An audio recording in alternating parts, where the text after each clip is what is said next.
Alien girl collapsed at the human's door. He let her in, never expecting what dawn would reveal. Hello everyone. Before we begin today's story, I have a small favor to ask. Please hit subscribe and turn on the notification bell so you never miss our channel's new videos. It's quick, free, and the best way to support us in bringing you more dramatic stories. Your support means the world to us. Where are you watching from? Drop your city or country in the comments below. Thank you very much. Now, let's return to our main character. The wind clawed at the metal siding of Eli Carter's outpost cabin, rattling the loose panels like distant bones. The temperature gauge by the door blinked a stubborn 29 degrees Fahrenheit, and the air smelled faintly of ozone from the passing storm front. Eli was halfway through shutting down the maintenance console when the door's proximity alarm gave a single sharp chirp, a sound he'd only heard when coyotes wandered too close. He frowned, wiped the grease from his hands onto his worn jeans, and stepped toward the entrance. Another chirp, closer this time. He unlatched the manual lock, the bolts sliding with a tired groan. When he cracked the door open, cold air rushed in, carrying the metallic tang of night rain. And there, slumped against his doorstep, was someone. No, not someone. A girl, barely conscious, her skin a soft, glowing blue-green, as if moonlight lived beneath the surface. Her breathing was shallow, uneven. She lifted her head just enough for their eyes to meet, silver against the dark. Eli froze. Visitors didn't just show up here, especially not off-worlders. Hey, he murmured, keeping his voice low, steady. You all right? The girl tried to answer, but the words dissolved into a whisper he couldn't catch. Her legs buckled, and she folded toward the floor. Eli reacted without thinking, sliding an arm under her shoulders, surprised by how light she was, lighter than any human her size should have been. Okay, I got you, he said, guiding her inside before the storm could reclaim her. He eased the door shut with his boot, sealing out the cold. The cabin's dim lights flickered once, then steadied, washing her features in a warm glow. Her clothes were soaked, clinging to her trembling form, and tiny droplets gathered along the glowing patterns on her arms, like stardust caught in the rain. Eli grabbed the thick blanket draped over the back of the couch and wrapped it carefully around her. She startled at his touch, a small, sharp inhale, but didn't pull away. You're safe, he said softly. Just breathe. She blinked slowly, struggling to focus on him, as though verifying his shape, his intention. For a brief second, her hand reached toward the door, as if afraid he'd turn her away, but Eli caught her fingers gently and set them back under the blanket. No one's throwing you out, he added. Not tonight. Her eyes softened, the tension in her shoulders easing bit by bit, like a coiled spring finally allowed to rest. Eli grabbed a towel, hesitated, then carefully pressed it against her wet hair, mindful and patient. She watched him with a quiet, bewildered expression, as if kindness itself was unfamiliar terrain. Outside, the storm thickened, wind howling against the cabin. Inside, only the soft hum of the heater filled the silence. And Eli Carter, a man who'd spent years hoping for nothing more than a quiet night, realized this was the beginning of anything but quiet. The heater's soft rumble filled the small cabin as Eli eased the soaked blanket closer around the alien girl's shoulders. Her breathing had steadied, but her eyes drifted open and closed as if she were fighting sleep and fear at the same time. He checked the temperature gauge again. The numbers flickered between 68 and 69 degrees Fahrenheit, well within comfort, yet she still shivered faintly, glowing patterns along her skin pulsing in slow waves. Eli crouched beside the couch, careful to keep his movements calm and predictable. Can you tell me your name? He asked. For a moment, she only studied him, as though weighing the shape of his voice. Then, barely audible, she whispered, Sarah. The way she said it made the room feel smaller, as if her name carried its own gravity. Eli nodded, offering the faintest smile. Sarah, I am Eli. You are safe here. She looked around the cabin, eyes tracing the patched walls, the old coffee maker on the counter, the tools hanging neatly beside the door. Nothing about his life was impressive, but something in her expression softened, as though the simplicity reassured her. A sharp gust hit the siding outside, and she flinched. Eli rose and adjusted the manual shutters until the rattling eased. When he returned, Sarah had pulled the blanket tighter, watching him with quiet caution. "Do you live alone?" she asked, her voice fragile but clearer than before. "Yeah," Eli replied, lowering himself into the armchair across from her. "Maintenance crew does not come out this far anymore. Too quiet for most folks." Sarah absorbed that, her gaze drifting to the metal floor where small water droplets still fell from her clothes. Eli grabbed a towel from the shelf and paused, waiting for her permission. She gave a small nod. He dabbed carefully at her sleeves and the edge of her hair, making sure not to startle her. Even through the towel, he could feel the faint warmth radiating from her skin, like she carried her own low light beneath the surface. "Thank you," she murmured. It sounded like a phrase she did not use often. Eli shrugged lightly. Anyone would do the same. At that, her silver eyes lifted, meeting his with a look he did not expect. "No," she said, almost certain. "Not anyone." Before he could reply, the power flickered, lights dimming to a trembling glow before settling. Sarah stiffened, gripping the blanket. Eli raised a hand in reassurance. "Just the storm. It hits the lines this time of year." She nodded but did not release the tension fully. Her gaze drifted toward the sealed door, the dark outline of the night pressing against the cabin. "Eli," she whispered, "if someone comes here, do not open the door." He leaned forward, sensing the weight behind her words. "Is someone looking for you?" She hesitated, then shook her head as if trying to erase the question rather than answer it. "Please, just wait until morning." Her voice trembled at the last word, carrying something unspoken, something she feared the darkness might reveal. Eli watched her for a long moment, then nodded once. "Morning it is." Sarah exhaled shakily, the glow along her skin dimming as exhaustion pulled at her again. Eli adjusted the blanket one more time and settled back into the armchair, close enough to keep watch, far enough to give her space. Outside, the storm pressed on. Inside, the cabin held an uneasy stillness, the kind that came when two strangers shared the same fragile silence, waiting for dawn to decide what came next. The storm finally began to thin sometime after midnight, leaving only the low hiss of wind brushing against the cabin walls. Eli stayed awake in the armchair, watching the faint rise and fall of Sarah's breathing as the soft glow beneath her skin dimmed to a gentle shimmer. The room had settled into a fragile calm, the kind that made every sound feel louder than it was. When the heater clicked to its lower cycle, Sarah stirred, her eyes opening with a sudden alertness that did not match her exhaustion. She pushed herself upright, clutching the blanket to steady her balance. Eli leaned forward but kept his voice easy. "Take it slow. You are still recovering." She shook her head once, silver eyes darting toward the sealed door as if listening for something he could not hear. "It is quieter now," she murmured. "Too quiet." Eli frowned, glancing at the window. Only darkness pressed against the glass. "It is just the storm moving out," he said, though even he heard the doubt in his tone. Sarah studied him for a moment, as if deciding how much to trust him. Eventually she shifted the blanket aside just enough to reveal a thin, metallic band along the side of her neck, faintly embedded beneath her skin.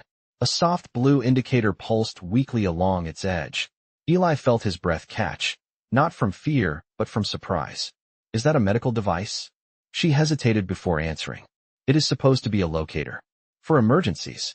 But the way she avoided his eyes told him it was more complicated than that. Eli did not press. Instead, he reached for a small flashlight from the nearby shelf. "Do you mind if I take a closer look? Maybe it is malfunctioning."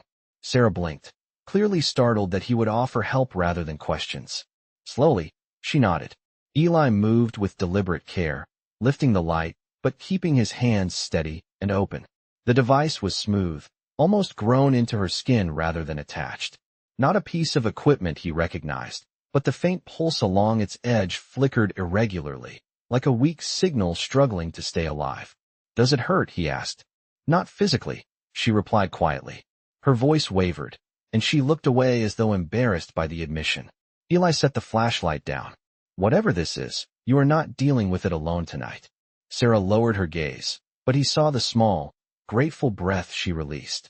The cabin lights flickered again, this time accompanied by a soft ping from the power relay behind the wall. Sarah stiffened. "What was that?" "Just the grid adjusting to the weather," Eli said, though he stood to check the panel anyway. He opened the access hatch, examining the readout. Everything seemed normal. When he turned back, Sarah was watching him with an expression somewhere between hope and fear. "Eli," she whispered. "I came here because I thought maybe a human would open the door." The confession hung in the air, fragile as frost. Eli stepped closer, not touching her, but offering the steady presence she seemed to anchor herself to. "You guessed right," he said softly. Her shoulders softened, the glow beneath her skin warming slightly. Then her gaze drifted toward the window again, uneasy. "Morning will be different," she murmured. "Things change at dawn." Eli did not know what she meant, but something in her voice carried the weight of truth. He dimmed the lights and settled back into the chair. "Then we face morning when it comes," he said. Sarah leaned back against the couch, eyes fluttering closed, as if his words allowed her to rest for the first time. And as the final hours of night stretched thin, Eli watched over her, unaware that the quiet before dawn was not safety at all, but the beginning of something neither of them could have expected. The first hint of dawn pressed faintly against the frost-rimmed window, a pale stripe of silver that barely touched the edges of the cabin. Eli had dozed off in the armchair without meaning to, chin tucked against his shoulder, one boot still planted toward the door, as if his body insisted on standing guard even in sleep. A soft sound pulled him awake, a quiet shift of fabric. Sarah was sitting up, blanket pulled around her waist, her eyes reflecting the muted morning light like polished metal. The gentle glow beneath her skin was brighter than it had been during the night, almost as if sunrise stirred something inside her that the darkness could not touch. Eli rubbed his eyes and cleared his throat. "Morning came faster than I thought," he said. Sarah did not answer immediately. She lifted her hand, watching the faint luminescent lines along her palm brighten and fade in measured pulses. She looked both fascinated and troubled by it. "It is starting," she whispered. Eli leaned forward. "What do you mean, starting?" Sarah drew a steadying breath. "My body resets with the rising sun. It is part of my physiology. It helps my species adapt to temperature shifts and atmospheric changes." She hesitated before adding, "But the device on my neck suppresses it. When the suppression weakens, the reset begins on its own." Eli saw her hands tremble, not from fear, but from the weight of something she had carried too long. "Is that dangerous?" he asked gently. "Not dangerous," she said, eyes drifting toward the window. "Just revealing." The word lingered between them, heavy with meaning Eli did not yet understand. He stood and moved to the small kitchenette, switching on the ancient coffee maker. Its familiar hum filled the silence while a soft aroma drifted through the room. "You want something warm to drink?" he offered. Sarah watched the steam rise, her expression softening. "Yes," she said. "Warmth helps." He handed her a mug, making sure it was not too hot before she wrapped her glowing hands around it. The light in her palms pulsed in harmony with the warmth of the mug, as if responding to it. She closed her eyes briefly, savoring the heat. "Eli," she said quietly, "when you opened the door last night, I thought you would send me away." "I could not do that," he replied. "You needed help." "Yes," she said, "but most doors in my life remained closed." She looked down, her voice softer. "I needed to know one might open." Eli felt something shift inside him, something he did not want to name yet. He sat back on the armchair. "You said things change at dawn. What did you mean?" Sarah lowered her mug and lightly touched the metallic band at her neck. The indicator light flickered in soft, uneven beats. "This device was designed to track me, but it also weakens me. It keeps my reset from happening fully." She paused, searching his face for judgment and finding none. "When dawn comes, if the device loses power, even for a moment, the suppression fades. My true baseline returns. And what you see," she lifted her glowing hand slightly, "will not be what you saw last night." Eli nodded slowly. "Then we deal with it. Whatever it looks like." Sarah blinked, startled by the simplicity of his acceptance. "You are not afraid?" she asked. "Should I be?" he replied with a small, tired smile. Her answer came not in words, but in the quiet steadiness of her gaze, the faint trembling in her shoulders easing. Outside, the first sunlight touched the snow, sending a thin reflection across the cabin floor. Sarah inhaled sharply as the glow beneath her skin brightened in response, spreading in soft ripples across her arms. Eli stood instinctively, ready to help if she needed it. She held up a hand, not to stop him, but to steady herself. "It is beginning," she whispered. And Eli Carter, standing in a narrow beam of cold morning light, realized he was witnessing something she had never allowed another person to see. The sunlight edged higher over the snowy ridge, thin and pale, but bright enough to slip through the cabin window and sweep across the floorboards. As the light touched Sarah fully, the glow beneath her skin responded with a gentle surge, as if awakening to something ancient and instinctive. Eli stood a few steps away, unsure whether to move closer or simply witness. Sarah braced her hands on the couch, her breathing steady but shallow. The luminous patterns along her arms shifted like slow-moving currents, rearranging themselves in delicate lines that pulsed with quiet rhythm. "This is normal, right?" Eli asked softly. Sarah nodded, though uncertainty flickered in her eyes. "It is natural for my species. The body aligns itself with the daylight spectrum. But the suppression device interrupts the process, so the reset can feel heavy." She pressed a hand lightly against the metallic band on her neck. The indicator light glimmered and then dimmed as if struggling to maintain control. Eli watched closely, scanning her expression for any hint of discomfort. "If it becomes too much, tell me," he said. "I mean it."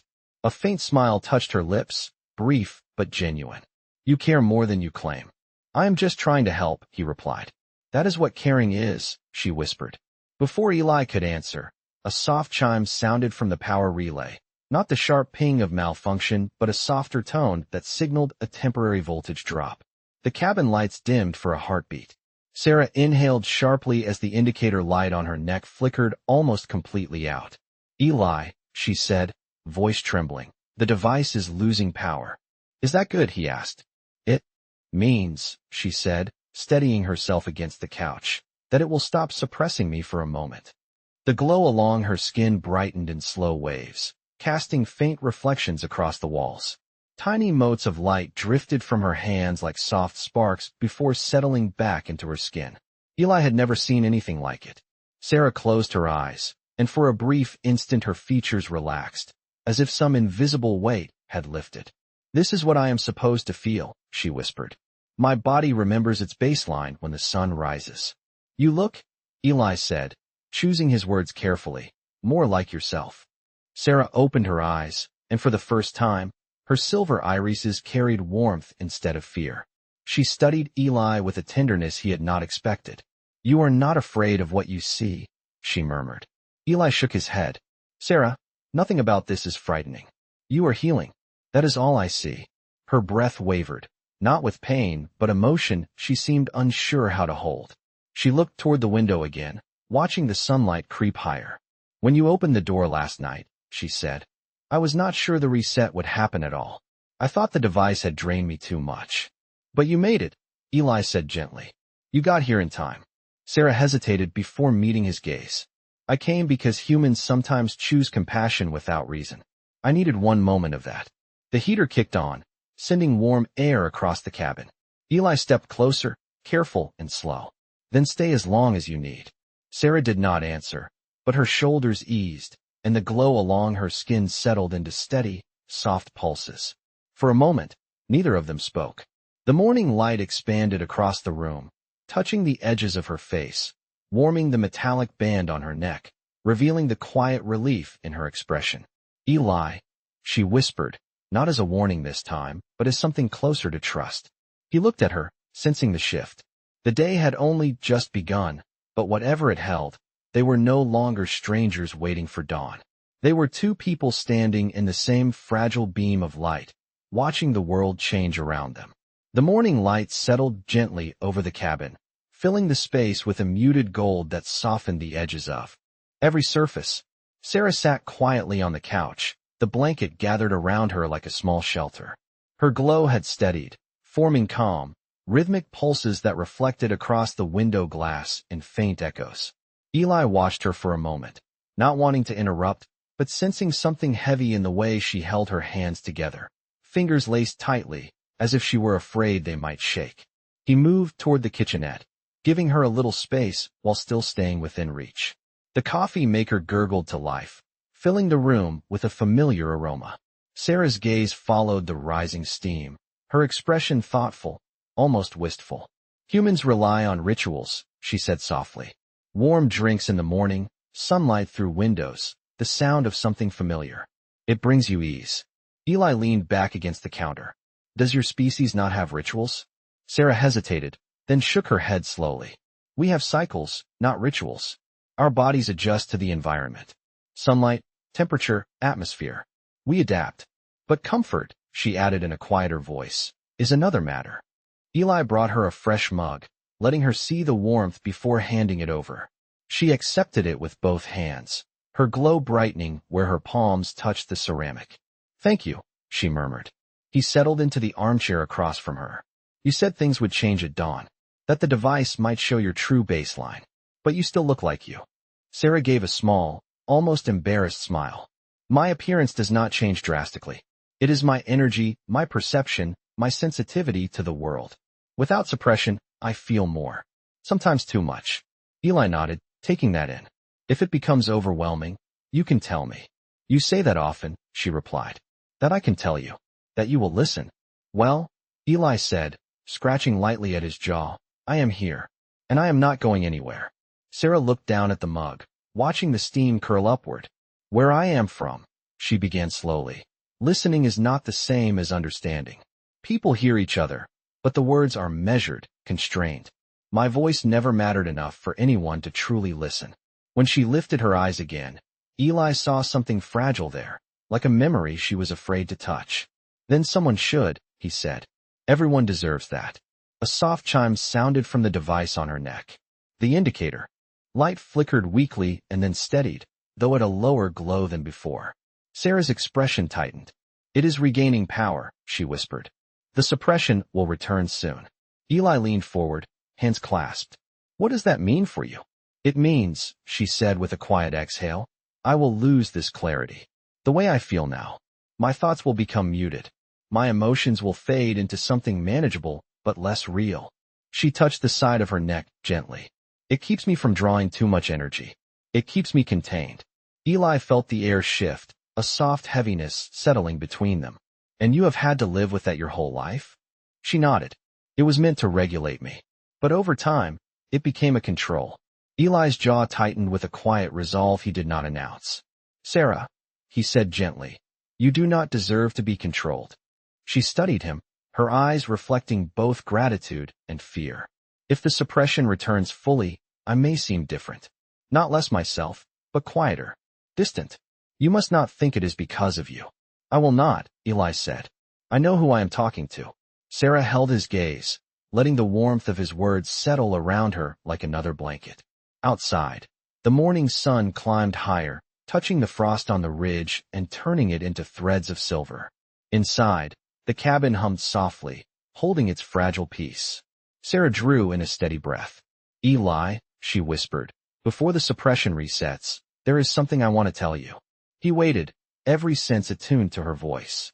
She placed a hand over the glowing lines on her chest, her pulse steady beneath her palm. The reason I came to your door was not only because I needed help. She paused, gathering courage in the quiet. It was because I was told humans sometimes act from compassion alone. I needed to know that was true. And with the suppression flickering dangerously at her neck, she added in a soft, trembling breath, you proved it the moment you opened the door. The suppression device flickered again, its weak glow pulsing in uneven breaths along Sarah's neck. She held herself very still, as if movement might hasten whatever was coming. Eli could see the strain in her eyes, the way she fought to keep the clarity of dawn from slipping through. Her fingers. The sun had risen higher now, casting a warm stripe of light across the floorboards. Sarah shifted slightly, so the light touched her hands, her glow responding with a soft brightness that looked almost like hope. But beneath that hope was fear, thin and tightly coiled. Eli pulled a chair closer, not wanting her to feel alone in whatever was about to happen. Tell me what you need, he said gently. Sarah lifted her gaze, silver eyes bright but uncertain. I do not know, she admitted. The reset is supposed to stabilize me, but the device interrupts the process. If it powers back on fully before my baseline settles, it may force everything back into suppression too quickly. Will it hurt you? Eli asked. She searched her thoughts before answering. Not in a way you can see, but it feels like someone dimming the inside of me, like a part of my mind is pushed into silence. Eli felt something tighten in his chest. That is not something you should endure alone. Sarah breathed out, a soft, trembling exhale. Eli, she whispered, you do not owe me anything. I know, he replied. That is why I am staying. Her expression wavered, as though the words washed over something tender she never showed anyone. Before she could speak again, a soft chime from the power relay echoed through the cabin. The lights brightened, then steadied. Sarah's fingers curled against the blanket. The indicator light on her neck flickered once, twice, then flared slightly brighter. Eli leaned forward. Is it recharging? Yes, she whispered. Slowly. When it reaches full power, the suppression will return. Eli's jaw tightened, not with anger, but with resolve. He studied the small metallic band more closely, noting the faint seams, the almost invisible ports along its edge. Has anyone ever tried removing it? He asked quietly. Sarah's breath caught. No, it is not meant to be removed. It was placed on me when I was very young. As a safety measure? He asked. The silence that followed was telling. As a limit, she said finally. A way to ensure I never draw too much energy. My kind can be overwhelming to others if unregulated. Eli shook his head. You are not overwhelming. You are trying to survive. Sarah looked away, blinking quickly as if holding back something heavy. Yesterday, she said, when I reached your door, the device was nearly drained. I felt more like myself than I had in years. I feared you would see me and turn me away. Why would I do that? Eli asked, genuinely confused. Because humans are taught to fear what they do not understand, Sarah said softly. After a moment she added, and I was afraid I would look different to you. Too bright. Too strange. Eli stood and crossed the small distance between them, lowering himself to sit on the edge of the coffee table so he was closer to her eye level. Sarah, he said, steady and calm. Nothing about you is too much. Not your glow, not your energy, not who you are when the sun rises. Sarah stared at him, her breath trembling again, but this time with something that looked like relief. You speak as if I am allowed to be myself, she whispered. You are, Eli said. You always were. A soft hum vibrated along the floor, a gentle reminder that the device was gathering strength again. Sarah placed a hand over it, her glow dimming slightly around the edges. When the suppression returns, she said quietly, I may seem more distant. It will not be intentional. I will remember, Eli said. I will stay. Her hand lowered slowly from her neck, and when she met his eyes again, the gratitude there was quiet but unmistakable. Outside, the last of the morning frost melted into thin trails of water, catching the sunlight in bright, delicate lines. Inside, Sarah and Eli sat close in the softened warmth of the cabin, the silence no longer frail or uncertain, but something shared, something steady enough to face what the day would bring. The subtle hum beneath the floorboards grew steadier as the morning advanced, a quiet signal that the suppression device was gathering strength. Sarah sat with her hands folded in her lap, her glow soft but visibly dimmer than it had been moments before. The calm pulses along her skin, once bright and fluid, now flickered with hesitation, as if the light itself resisted fading. Eli noticed the change immediately. He moved closer, pulling a small stool near the couch so he could sit without crowding her. How long until it fully resets? He asked. Sarah tilted her head, listening to the faint rhythm of the device as if it were a distant echo. Only she could hear. Perhaps a few minutes, she said quietly. It varies. The sunrise weakened it, but once the electrical grid stabilizes, the device will regain full control. Eli studied the metallic band, noting again how seamlessly it blended into her skin. When you say it will regain control, what does that mean for you exactly? Sarah ran her fingers along the faint lines on her forearm, feeling the dimming glow. My thoughts become quieter. My emotions become muted. I can still feel things, but as if from far away. And my energy becomes regulated so strictly that it is difficult to express myself freely. She paused, gathering words with deliberate care. It is like being asked to live your life through a window, present, but not fully part of what you see. Eli felt something twist inside him, a quiet ache for the weight she carried. That sounds lonely, he said. It is, Sarah whispered, her eyes lowering. It always has been. A faint click sounded from the cabin's electrical panel, and Sarah stiffened. The indicator light on her neck brightened slightly, a soft but undeniable shift. Eli leaned forward. Sarah, look at me. She lifted her gaze slowly, and he could already see the change beginning. Her glow softened further, retreating into steadier patterns that looked less alive, as if the rhythm was no longer hers but the device's. "You are still you," Eli said, voice steady. "No matter how quiet things feel inside, you are still the person who came to my door." Sarah blinked, a subtle tremor moving through her breath.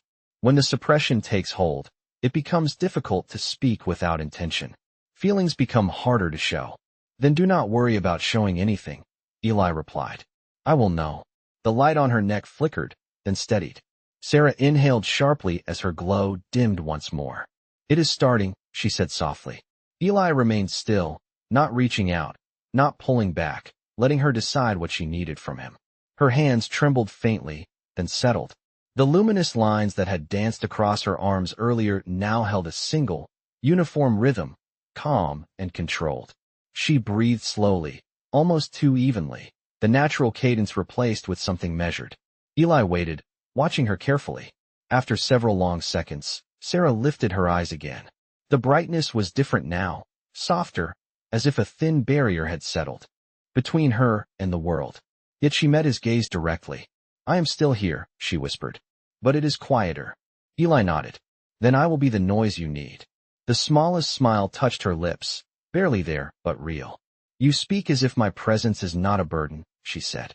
"It is not," he replied. "It never was." She lowered her gaze, and for a moment Eli thought the suppression had muted the expression entirely. But then she drew a slow, steady breath and said, "Eli, before the device fully stabilizes, there is something you should know." He leaned in gently. "I am listening." Sarah placed a hand over her heart, where the glow pulsed faintly beneath her skin. "I did not come to this world by accident, and if those searching for me regain my signal, they will arrive soon." Eli absorbed her words, his eyes steady. "Then we will handle that too." Sarah looked up at him, her glow dimmed but her trust unmistakable. "You say that with such certainty."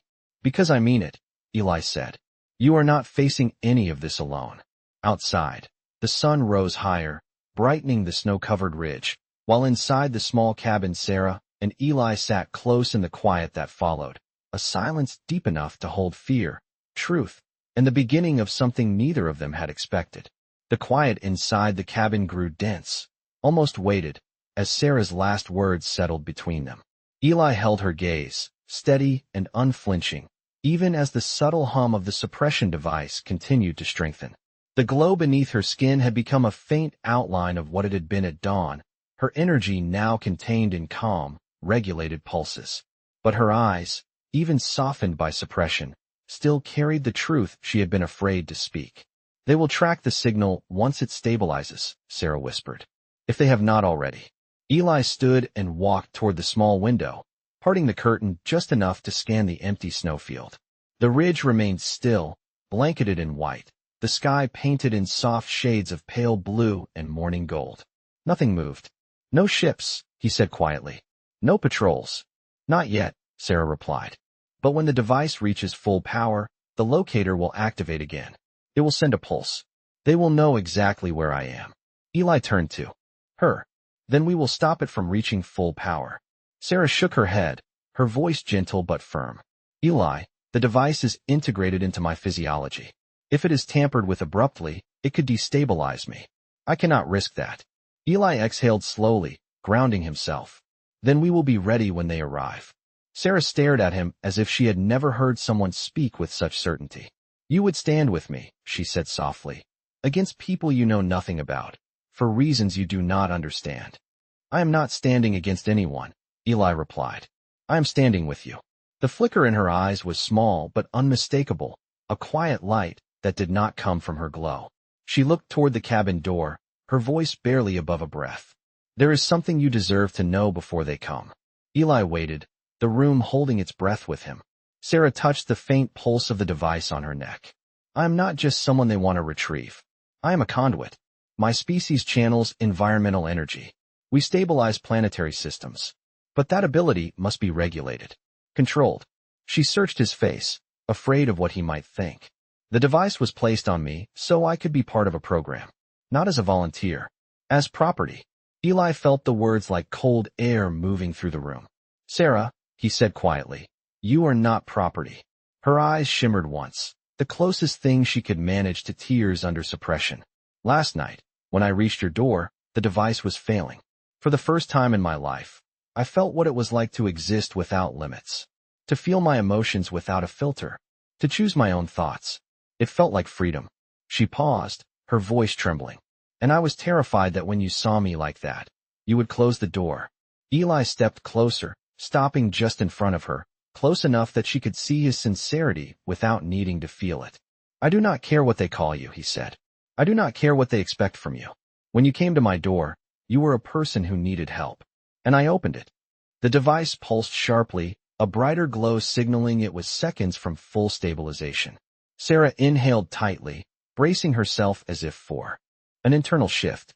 Eli, she said, her voice thin but resolute. When the suppression returns completely, I will be calm, quiet. I may not show fear, but I will still feel it. And if they come, I want you to remember this moment. I want you to know that I chose your door, that I chose you. Eli nodded, his voice low and certain. I will remember. A soft, final chime echoed from the device.